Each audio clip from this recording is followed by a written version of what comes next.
Hey guys, today we are with Brantly.eth of the Ethereum name service. He is, if I'm not mistaken, directed as um, the director of ops operations for ENS, and he's got some quite a lot of interesting thoughts around ENS and the future of Web3 as as a whole. And yeah, Brandley, appreciate you having you on here. And I think the best way to kind of start this off is if we hand it over to you and can you give us a background of yourself and then how you kind of got involved in ENS and I suppose we'll take things from there. Yeah, great. Well, thanks for having me on. I'm Brantly.eth.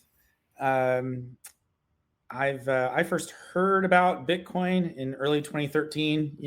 It's very common that during bull markets, that's when it hits the news, and you kind of have a whole new group of people coming in. So I guess I was kind of somewhat of the class of 2013. Um, it but it didn't really become, I'd say, a full-time passion for me until early 2015. That's when I really got into it. I remember when Ethereum launched, I didn't really get it. In early 2016, I got my first Ether so that I could get into the DAO. Do you guys remember the DAO? Have you heard about that? Yeah, I, Yes, I yeah. I remember it in the news and stuff. Yeah, no, it was fun. It was fun. Just for your listeners, it was the very first DAO, and it had a huge amount of money, and it was a huge blow up, and that's why Ethereum Classic exists. That's a whole nother story. Um, so then there was that. I did this website called Flippening Watch in 2017, so that tracked different metrics for Bitcoin and Ethereum and compared them. And I don't know if people know this. In that June, Ethereum got 85% of the way to flippening Bitcoin, which was very close. I'm talking market cap. Although it didn't happen, and so then people say it became the floppening, which is kind of funny.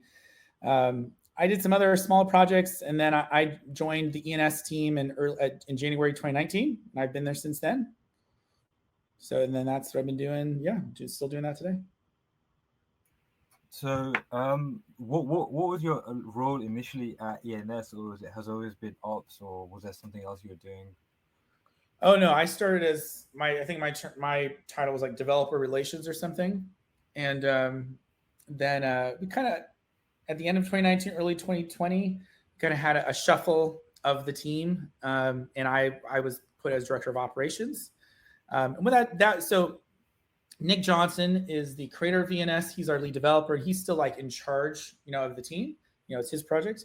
But I would say I kind of help him. He's really more of a developer and focused on that. He needs to be doing that work. So I kind of help with a lot of other kind of leadership things. So like I help make decisions about our money and hiring and with strategy and what should we be working on in organization and keeping track on things. And so just things like that. And before you got into crypto, what was your background out of curiosity? So like many people, of course, nothing to do with crypto since, you can't get like a degree in it.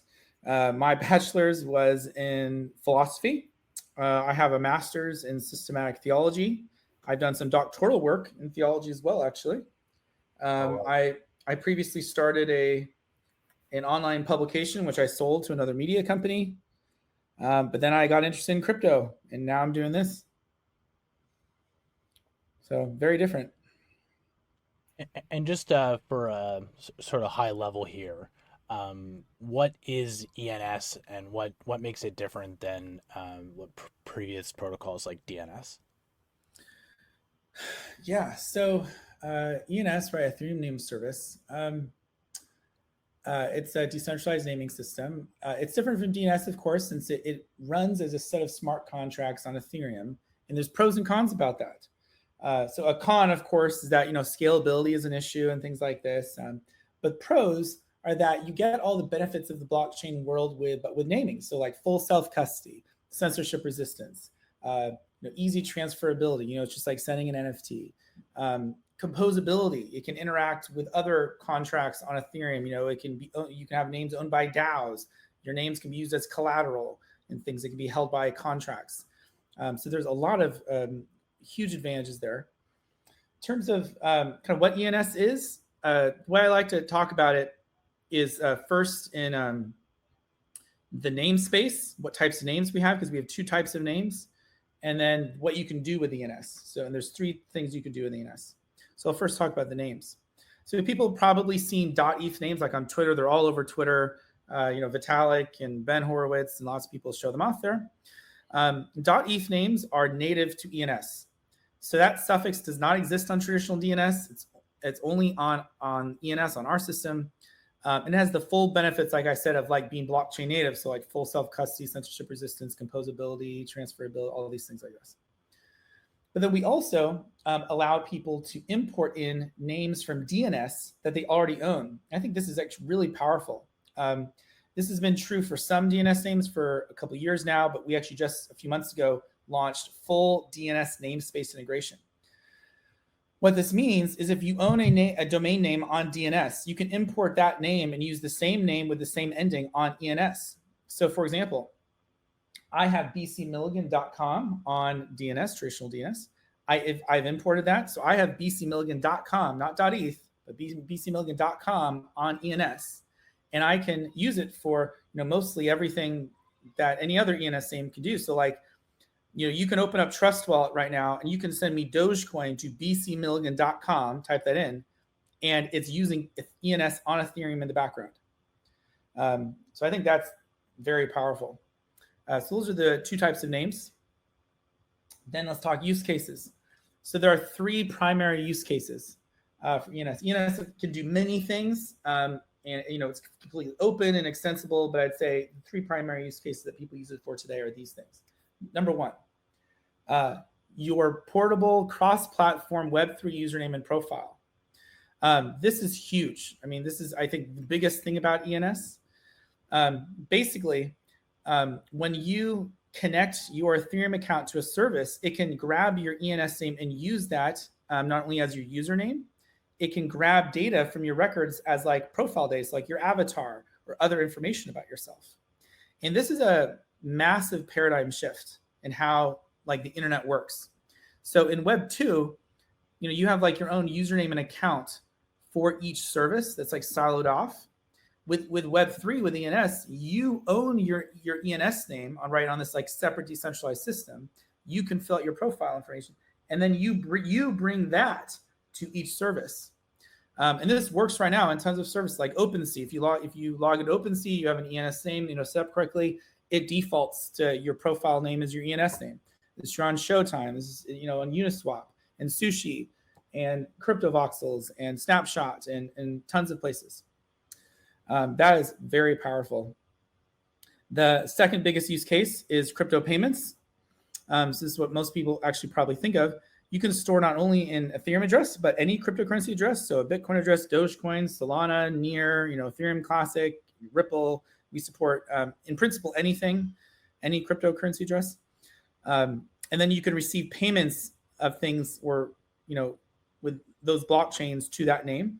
So that's extremely useful. And then the third use case is decentralized websites. So like you store your website files like on a distributed file sharing network like IPFS or Skynet or Arweave or something else.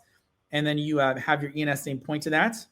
And that we actually have native support like in the Brave browser, in the Opera browser, in MetaMask. Cloudflare runs a gateway. So you can there is a good amount of use happening there. Anyway, so those are the 3 main use cases. Yeah, that's quite an extensive kind of list in terms of all different use cases and types of names. So going back to your first kind of use case, essentially that's an identifier. Like what do you think, or what's your opinion on the future of identity in respect to how do you identify objects in a decentralized manner? So there's quite a few competing naming services, let's say. What do you think the future is of that? Yeah, no, so that's a funny thing. So ENS, we were not setting out to make an identity layer, but in fact, ENS, I would say, has become the de facto identity layer of Web3. I mean, ENS is in, I think, 289 services now, so it's 289 integrations, which is several times more than all other naming attempts combined. I mean, it's much bigger. ENS is say blockchain naming and identity. Those things have been ideas that have been around a long time with many attempts over the years. And I think ENS is really exciting because it's the first one that's gotten escape velocity that's actually getting wide adoption in Web3. No, definitely. I think you guys are probably the most successful, and the biggest probably advertisement is actually people using their .eth addresses as their Twitter names. Yeah, no, it's huge. That's a cool trend. Yeah, I've definitely done that myself. But going back to the future of identity, how do you kind of see it? So do you just own one username, and this this ERC 721 is it like it just integrates everywhere, and where do you kind of see that? Yeah, so I'm viewing ENS now in terms of identity. Like ENS is this like skeleton. So the root of your Web3 identity is ultimately your Ethereum private key, right? And then ENS is this kind of human readable data storage system or standard that goes on top of that. And then with ENS, you can store ultimately any arbitrary data, and it can point to anything else. So there's other key pieces of the identity matrix that are being developed, things like proof of humanity or like permission data and things like that. All those can just can ultimately be used with ENS. Like ENS can be what points to those things. But ENS is just as a very basic system. It's like a name that represents your Ethereum account and that stores data or points places. I think is just a key like skeleton in the whole greater system. I don't know if that makes sense. Yeah, we've talked to proof of humanity, and we asked some very similar kind of questions. And yeah, I mean, I totally understand, being a protocol and trying to be an API, so like others can just kind of plug in and play essentially. And is that correct? Is that what you're kind of going for? Yeah, I mean, so ENS is a completely open, neutral protocol. It's developed by a nonprofit. It has no investors. Nobody owns it. It's the core parts of it are all self-running. It's completely, it's censorship resistant. Nobody can take your .eth name away from you. I'd say ENS is a serious attempt at a neutral, public good protocol of the internet. And I think it's so far been extremely successful, very successful at its scale. And I think it has a chance of becoming a new protocol of the whole internet. In the sort of how that works in practice with it being a nonprofit, how is it sort of self-sustaining? Where are you getting the sort of revenue required to continue to operate it? Yeah, so we should distinguish. So there's ENS, the system, which is like self-running, right? Yeah. And so that's there's that. So then what I work for, I work for an organization called True Names Limited, which is a nonprofit. That's kind of, I would say, the de facto managers of the ENS open source project. Okay. Of course, people. This is sort of what I'm getting at. So yeah. So anybody can contribute to ENS and do things. In fact, we have many contributors and from people who have nothing to do with True Names Limited. And that's awesome. It's a community project. We view it as it's a public good. It's owned by the community. But just like you have to have somebody who's like leading the charge. And we have a nonprofit just for like organizing that. And most of the money so far has just been grants, like mostly from the Ethereum Foundation has been very supportive. We also raised some money from a temporary auction of shorter .eth names in 2019 when we were opening that up. There's a whole history of why those weren't possible before. I could get into the technical stuff, but we raised a little bit of money there. But in Ether, fortunately, the price of Ether has gone up a lot since then. So True Names Limited actually has good funding for the next couple of years.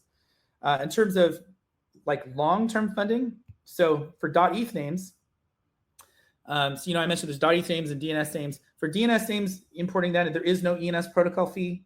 And for any subdomains on anything, there's no protocol fee.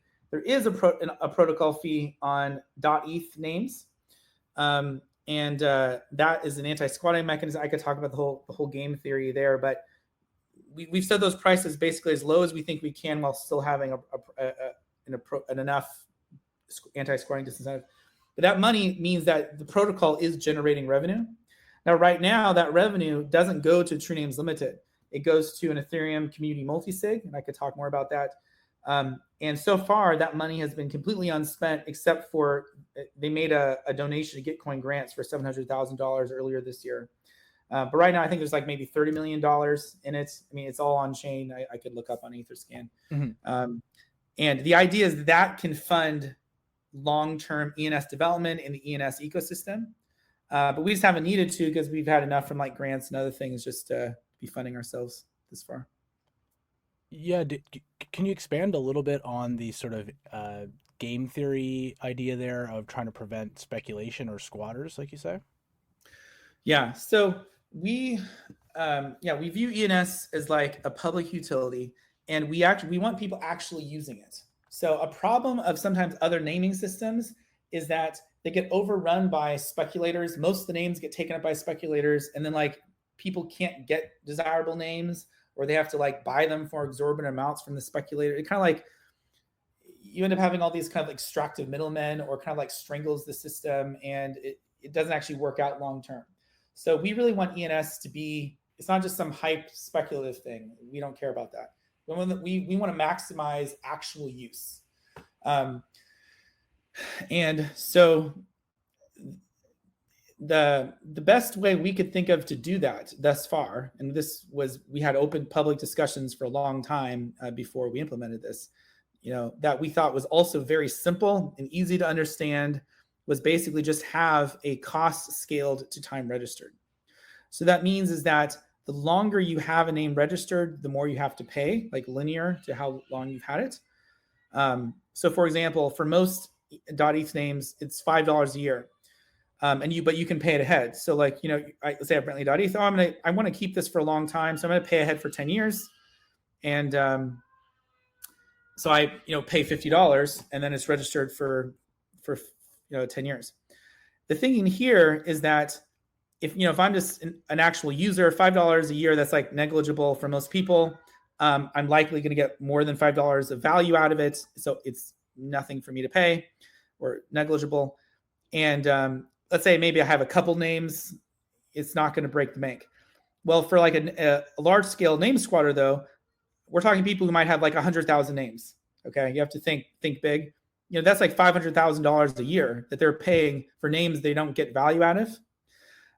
So one thing is that it creates a cost for those people, which then ultimately funnels back to paying the community, right? So it actually ends up being a positive thing, and hopefully encourages them to let names lapse that they're not, able to flip quickly, so that other people can use them.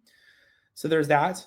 There's also other benefits. So another one is, even if you're not a squatter, it's not uncommon for people to like register domain names. Oh, maybe I'll use this someday or something, and then you end up never using it.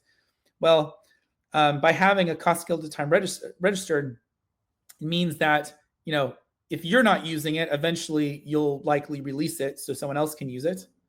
The third benefit is that, people can lose their keys or something, or they send a name to the wrong address or something, and names get lost. Well, with this system, it means that lost names will eventually, expire and come back to circulation for someone else to use.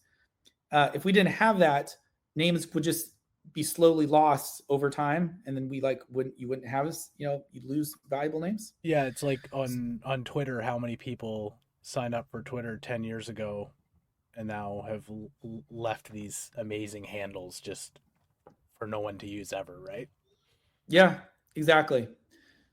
And so we think that a cost scale to time registered it's simple, it's easy to understand, it doesn't break the bank for actual users, but we think it helps with long-term namespace health.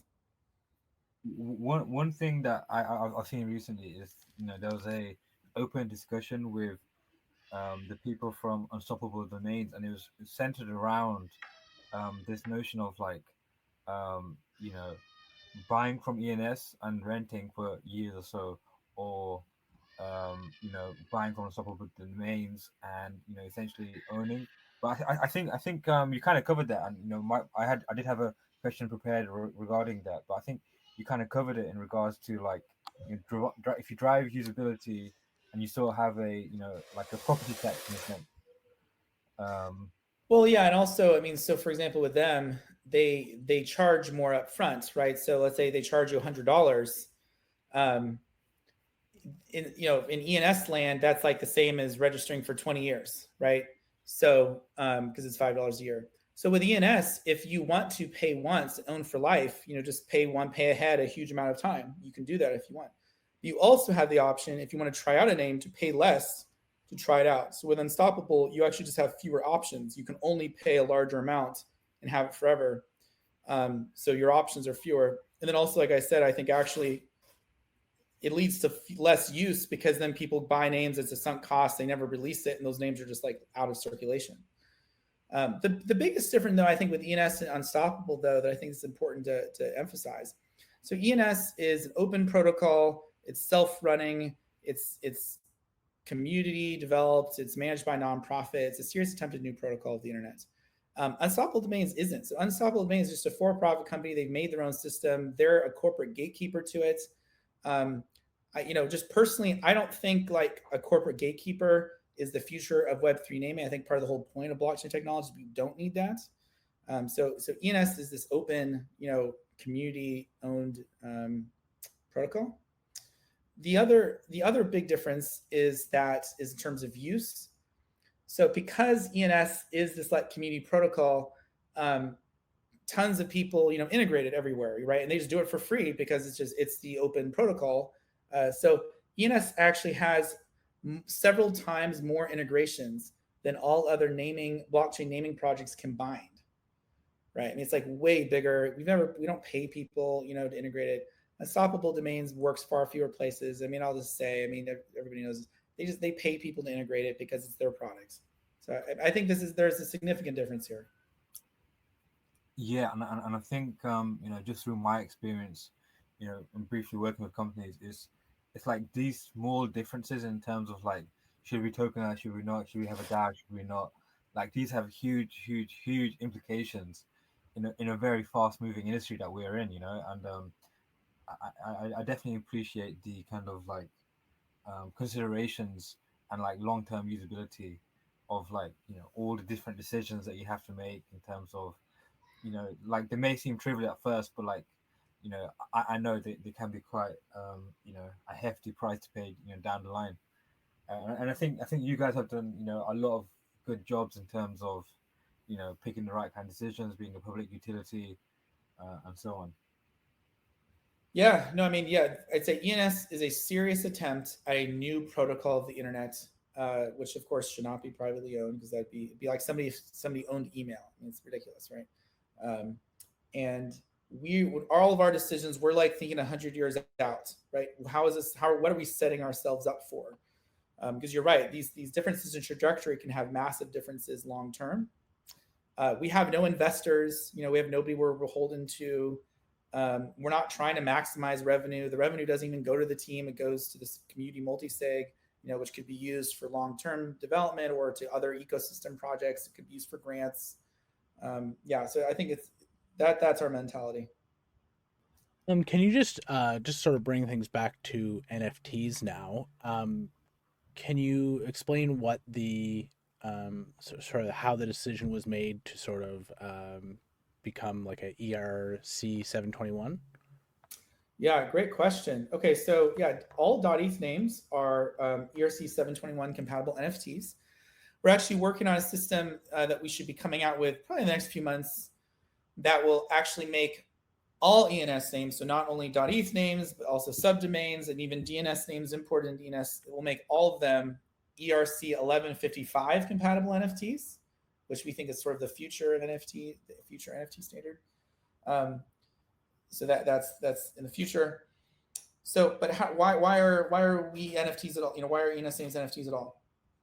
Well, when ENS launched back in the day, in May 2017, there was no NFT standard.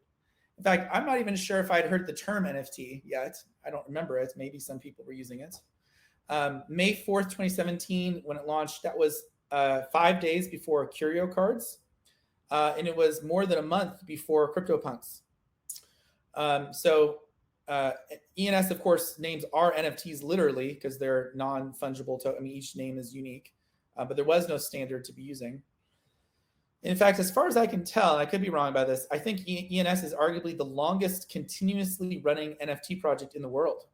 There were NFT projects prior to that, like Ethereum, but that kind of didn't last long and kind of died away. People have only given them attention again as for their historical significance. But ENS, of course, has just been continuously running this whole time. Yeah, and then so later in 2017, there was the ERC 721 standard developed, and then we had a big upgrade to ENS in May 2019, and we took that opportunity to add ERC 721 support.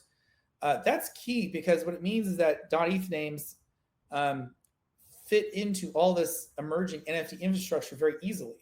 So like, you can list it on OpenSea, right? It shows up in your wallet. It can be easily owned by like a DAO or something like this without like a special bespoke integration. You do it just like an NFT.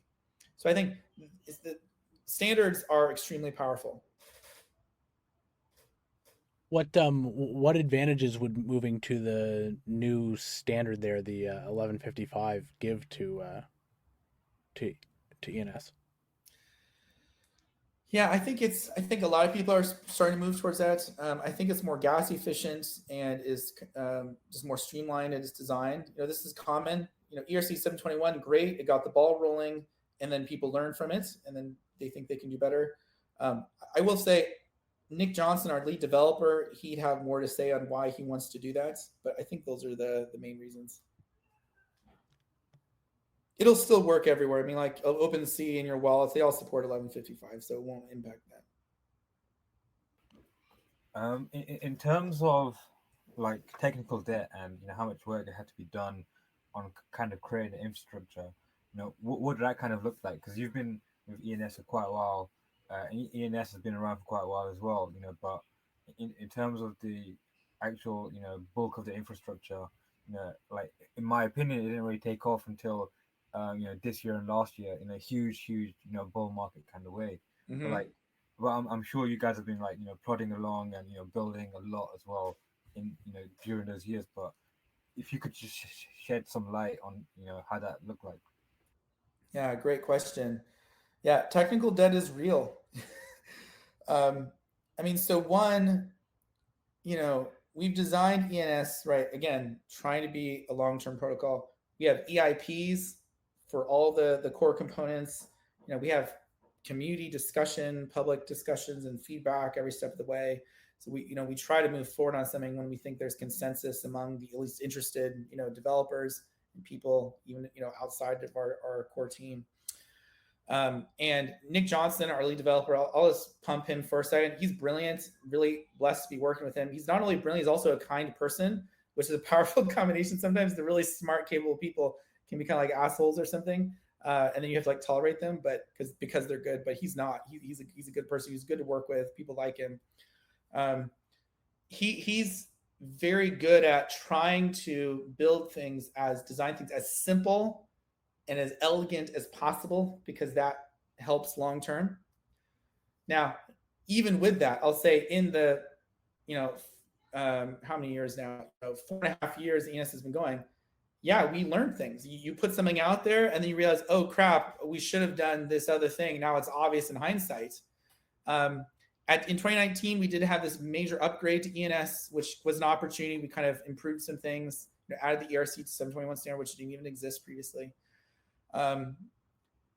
Right now, it's very difficult to upgrade the core components, on purpose, but there's a lot of things we can do to the peripheral things to improve things.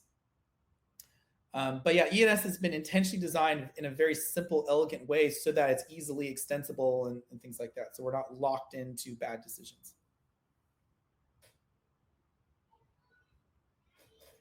Yeah, I definitely think that's probably more important in your long-term strategic goals as you said, the public utility.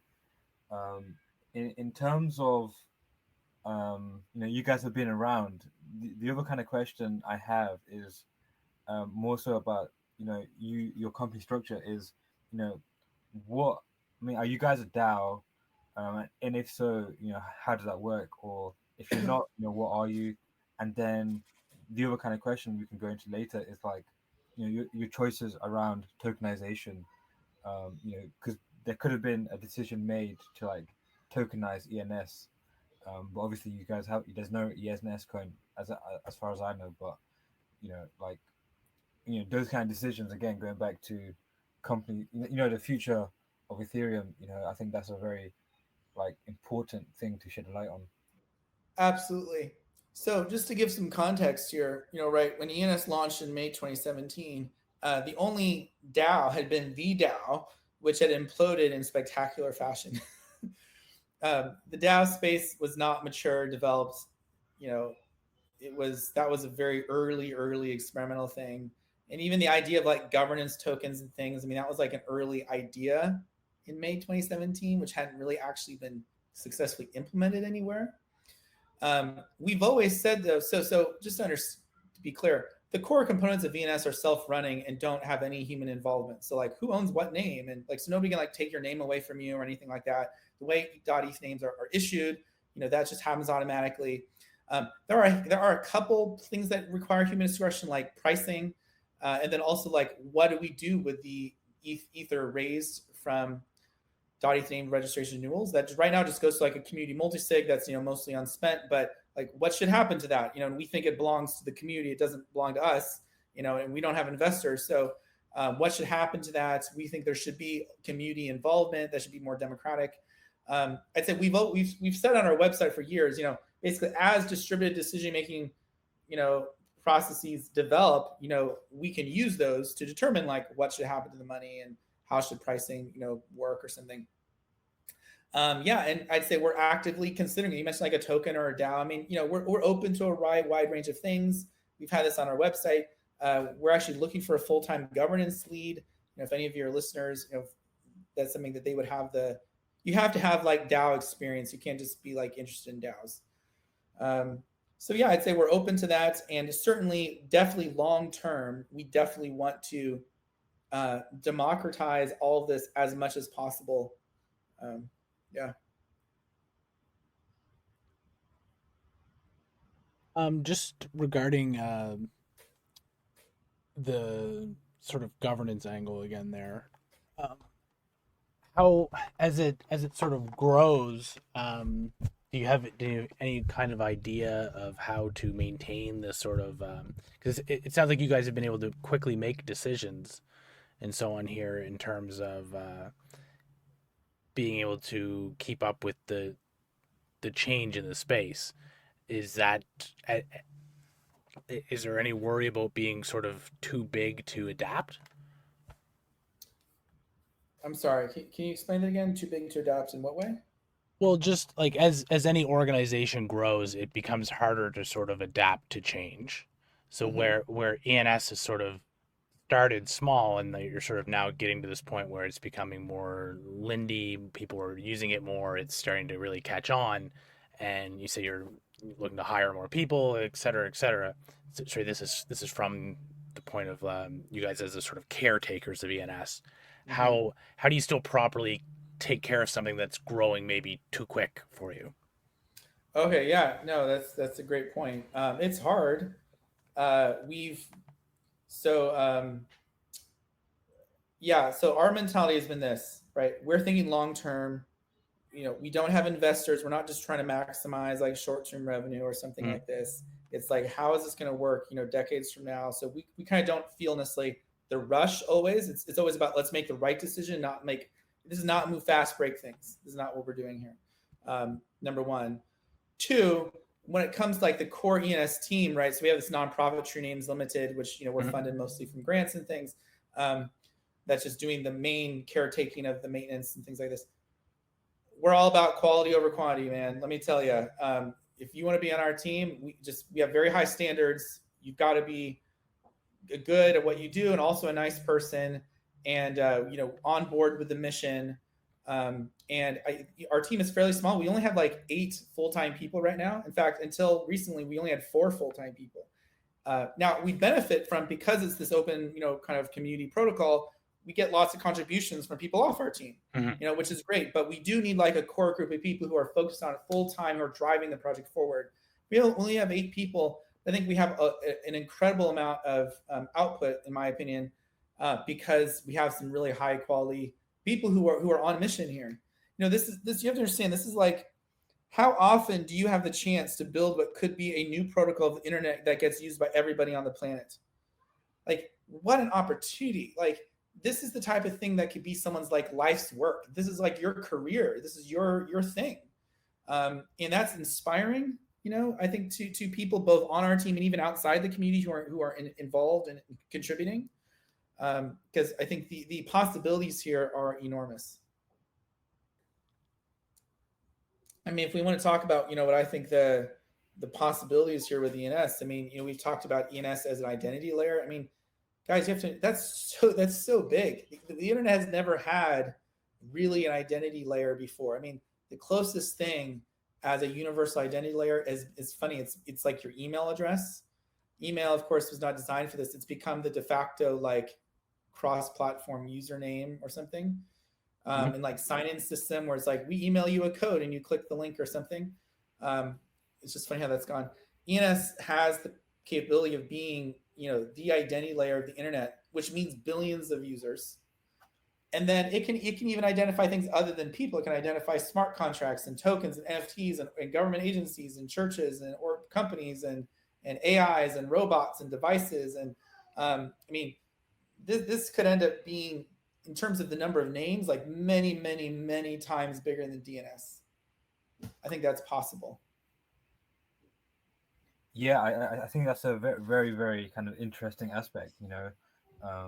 ENS names for machines, and like the possibilities there are a huge Internet of Things. Integrating directly with people in a sense. You can directly send money to a computer, I guess. Yeah, that is definitely huge. And in terms of like your kind of like future goals with ENS, I know you've recently released the DNS integration stuff. What's on the horizon for ENS? Yeah, so the DNS namespace integration is something we've been working on for years. There had been parts of it already available for years, but we just released full DNS namespace integration, right, where somebody can import in a DNS name they already own. I mean, that's a key part of our vision of that ENS is not in competition with DNS, but it complements and extends it with blockchain technology. That's a key thing. In terms of the future of ENS, yeah, I mean we're working right now on upgrading just about every aspect of ENS except for the core contracts. So we're going to be upgrading our metadata service for the the NFT aspect of ENS, so like the images you see like on OpenSea or your wallet. That's going to be completely revamped soon. Like I mentioned, we have this wrapper contract that will add a bunch of new functionality to ENS names, but one of them is making them ERC 1155 and all of them that. We have a complete new overhaul of our manager in the works. So our current manager, works great, but it was designed a couple years ago when ENS kind of was smaller in scope. And now ENS has grown in what it does and how it's being used. So our new manager is redesigned from the ground up around this identity concept. So it's like you don't have records, you have a profile. That's exciting. We just added recently, and there'll be more information coming hopefully in the next week or so on this, because this is hot off the press right now. We have an avatar record, and we just added the functionality where you can actually put in an identifier for an NFT that you own, so that like a service can not only display your ENS name like as your username, but it can show an avatar. That avatar can be an NFT that you own. So if you've got your punk or your penguin or ape or something, it can show that and verify that you actually own that NFT. So basically, it's like what people are doing manually on Twitter, where people manually put their .eth name and they put their punk or something. We can do that programmatically, automatically in Web3. So I'm really excited about that. So yeah, tons of things going on. It sounds like it could be a pretty with the growth of the metaverse and having like maybe your same character or account between different games or different pieces of software. Exactly. That's exciting that could be like the piece of infrastructure that sort of makes that work, right? Yes. So it's like, I can't remember if I said this earlier or not, but just the with Web 2, it's a different username and everything's styled off. for each service. With ENS, you own your name and your avatar and the stuff, and you bring it to the services. So it's cross-platform username and profile. It's like it's a whole different mentality shift on how the internet works. If we're gonna get a little bit out there and try and Yeah, imagine let's do it. maybe where this could lead, right? Because we've never had that kind of instant layer of sort of, I don't know if it's collaboration really isn't the right word, but like having everything be able to talk to each other like that. Like you mentioned about the, everything from Interoperability. assets to programs to everything all kind of speaking the same language here. What, 3, 4, 5 years down the line, what does that look like? Yeah, it's powerful. It's separating out things that used to be separate, that used to be stuck together, like your username in that particular service. Right now, it's separated out, so you own it, and that portability is powerful because you're no longer locked into networks. It also means ENS is like a foundational primitive necessary for like decentralized social networks.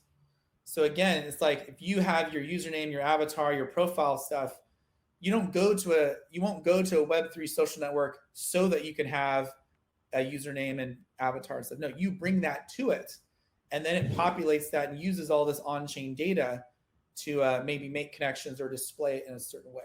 So it's a completely different mentality.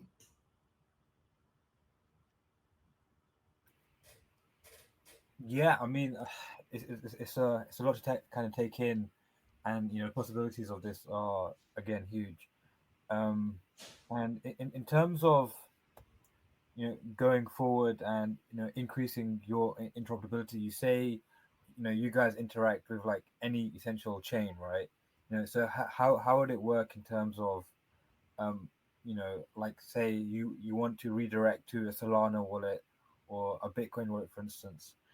How does kind of integrate, because in your name it says Ethereum naming service. So Yeah. I'm quite interested in your opinion on that.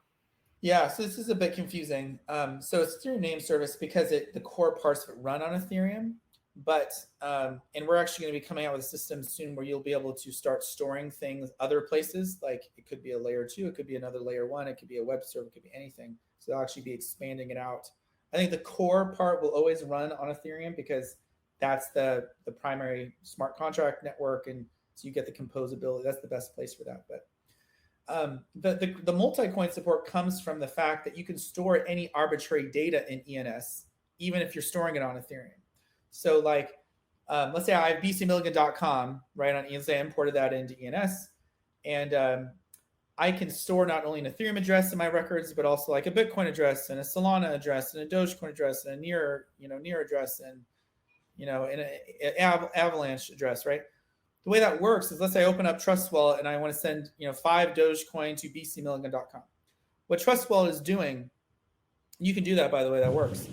What Trust Wallet is doing is it takes bcmilligan.com. It's like, okay, looks up that name on ENS on Ethereum, finds the name, finds the Dogecoin address I have saved in my records there, brings that address back to the wallet, and then it sends the Dogecoin transaction on the Dogecoin network.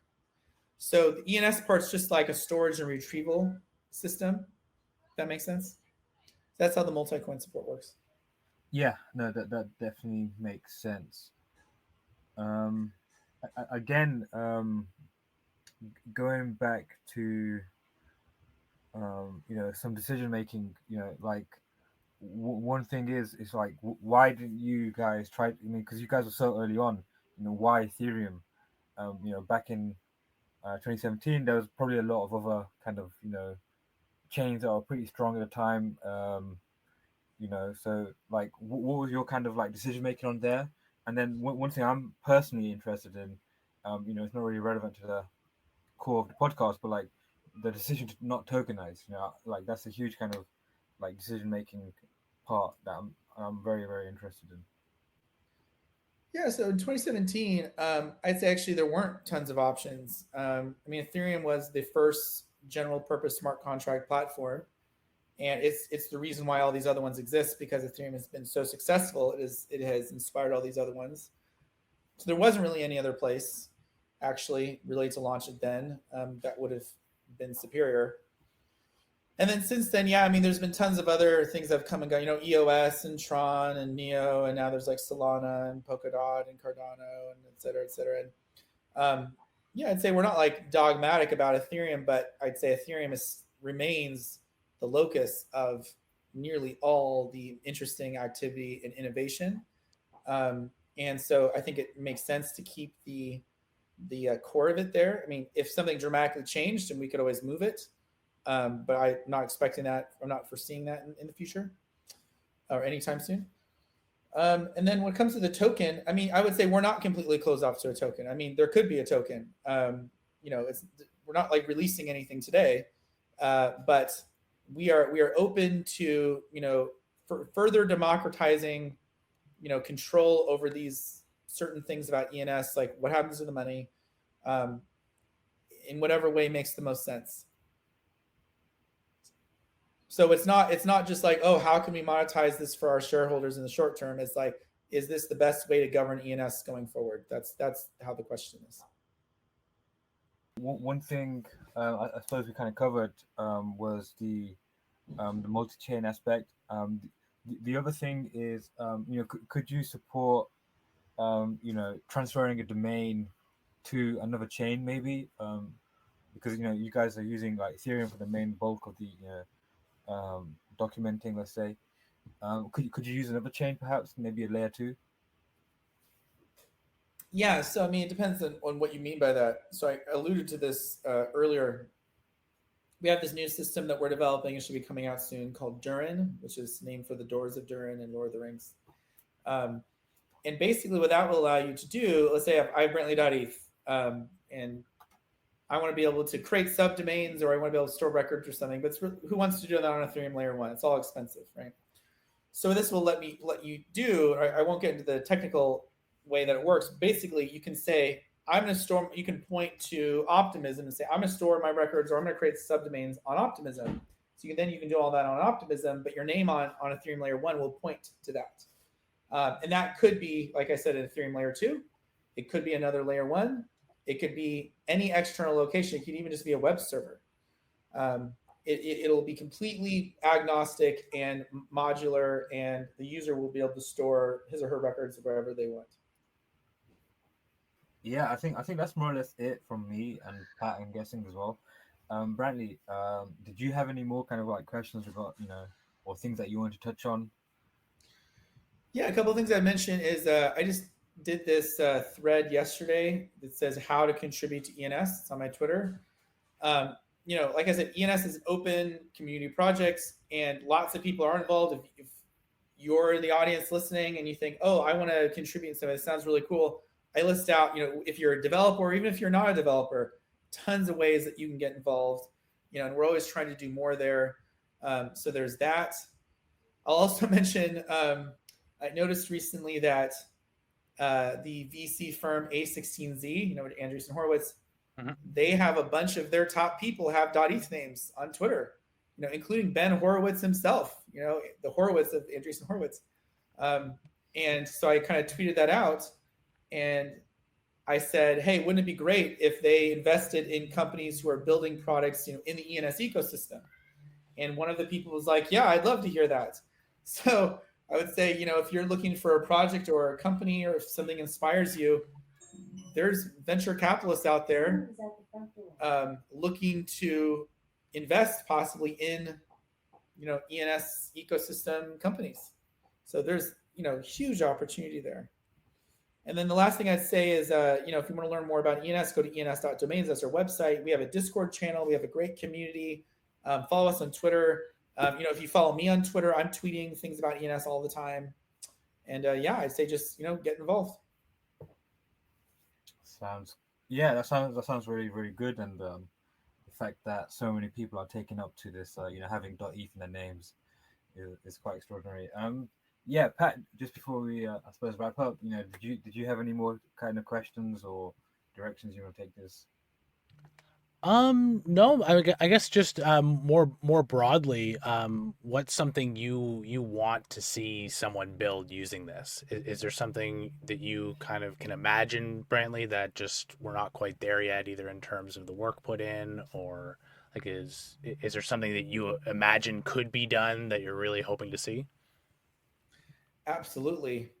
So, ENS is just the core protocol, but um, we would love it if people built things like maybe sort of like a Coinbase of ENS. It's like a service that can register names on your behalf. You can pay with a credit card. They'll pay the crypto for you. Custody. They'll hold it for you if you want. That could be I think a big business. You also have things like a DNS registrar. So let's say, hey, I want to get, excuse me, I register bcmilligan.com, and then hey, it lets me import that ENS, automatically from the registrar and manage it from there, all in one place. I think that could be a big business. I would love it if somebody made like the Wix of the decentralized web, that makes it super easy, drag and drop. There's templates to make decentralized websites, and it automatically puts it on IPFS and sets up your ENS name for you and makes that super easy. All the basic tools are all there. We've built out the basic protocol tools. You just have to have people who like productize it for the average person, right? So that's needed. Another thing is like even like our manager UI, so like app.ens.domains, that is just a user interface to help people interact with the smart contracts. Anybody, you don't have to use that interface. You can interact with the smart contract directly, or you can make your own user interface. So if somebody thinks, hey, I think I could build a better user interface that targets a specific audience, feel free to do it. That would be great. So there's tons of things here that could be done, that need to be done. They're literally just waiting for someone to do it. It's not like, oh, we don't have the idea. We have the ideas. We just need somebody to do it. Yeah. Sounds like ripe for opportunity. Absolutely. Yeah, I think that's more or less it, and I think yeah, there's huge things that need to be built, and one thing I'm kind of seeing is just like an exponential curve, in the crypto space, and I'm basically trying to tell everyone I know, to like just get a job in crypto, whatever it is, doesn't matter at this stage, just get your feet wet, I guess. Absolutely. Cool. Yeah, I think that was it. It was it was very, very informative. Yeah, learned a lot just from this cast, and yeah, I think that's more or less it. Great. Well, thank you for having me on. I appreciate it. Yeah, it was great. It was great chatting with you, Brantley. Cool. Great. How do we reach artists better? How do we do that? Because I like this idea. It's like you get your ENS name, and then on all the NFT places, markets, you have you don't have to get a new username each place. You bring it with you. I think that's extremely valuable to artists. How do we reach artists with that message better? I mean, there's a few things just straight off my head you could do is like a grants program, you know, like or sponsorships. I think that would tend to go well. What I'm kind of seeing in the artist space is essentially people that are they're not crypto natives, quote unquote, whatever that means. But like they were first like kind of crypto pilled via NFTs. So like their background is art and just making stuff, and then they discover crypto and they're like, oh wow, I can make money through crypto selling my art. And I think that may be your target audience because they don't have a lot of kind of hang-ups. Some very old crypto people do, and by old I just mean like 4 or 5 years. But the space changes so much in 4 or 5 years. I think the next best route would be to find and onboard these new people that don't really care about maximalism. They don't have like a very strong opinion about which chain is best, and they're just in it for the art. Like how some people are in it for technology. These guys are in it for the art. So yeah, I think that kind of target audience would be best, and then incentivizing a very good artist or doing like taking some of the costs up front yourself, so like 1 year free to like any artist that you guys recommend, or You know, just I think you know, reaching out to, you know, a lot of these kind of like big names, I suppose, and then offering or sponsoring some like NFT but with utility. So, for instance, you know, you can use an NFT as a Ethereum address, and this gets converted into a code, I guess. So, with what Yat has done, so Yat essentially has like emojis, you know, Mm. that are browser native, I suppose. And you know, you could probably do this somehow with, you know, actual NFTs, where, you know, people can send directly money to the NFT as a wallet, and I think that that may be something up your alley. I've seen, like, you know, you guys like say that you got the most integrations. I honestly think that's a huge underrated achievement, in the sense that, you know, I think interoperability and building bridges is the way to go for all crypto companies. And you know, it's completely different to the previous paradigm where, you know, you're just competing in zero sum games. You know, building bridges is like totally the way to go in crypto, in my opinion. Yes, I Just agree. just to Grit's point there about sort of new artists coming in as sort of being more like NFT natives versus crypto natives. Just I, I I think there could be more time spent trying to grab the people that are like interested and bringing them further into the ecosystem than to try and just like convert normies or whatever and try and like bring people in who are less curious.